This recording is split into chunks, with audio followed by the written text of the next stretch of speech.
Warrant Officer Bert Wipiti, toa ārangi Māori, whawhai tuarua o te ao. Ko tā ngāmata skipper, he uri nā Bert, ko e rā katoa I mōhio ki aia, he tangata humarie, he kakama, he mātauranga, I kuraina ki New Plymouth Boys High.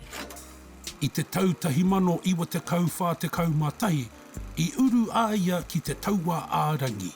Ko ia tētahi o ngā Māori pairata tuatahi I wehe atu I Aotearoa ki Singapore I hānuere tahi mano iwarau whātekau mārua.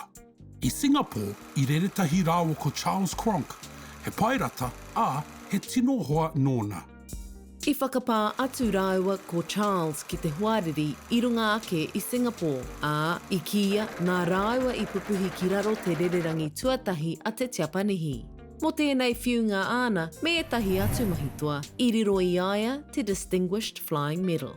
Āmuri I te hinga o Singapore, I nuku āia ki Inia, I reira I tautokona e ona rangatira I Aotearoa, kia teitei ake te tūranga mōna.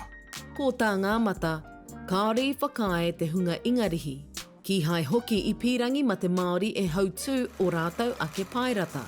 Nā reira, āmuri I Inia, whakawhiti atu a Bert ki Ingarangi, reira ako ai hei pairata tuha ahi. Ko te mea pauri, I aia e arahi atu ana I etahi rererangi pōmā I runga o Paranihi, ka puhia ia ki raro.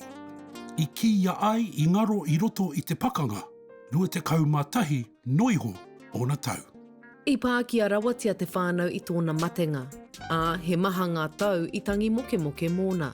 He nui ngā wawata a Bert, tētahi he whai I te mahi tākuta, he whai a ipo tāna I te kāinga e tatari ana mōna. Nā reira, mahara ai mātou me hi pēhea te rerekētanga o tō mātou whānau me I konei a ia hei arataki.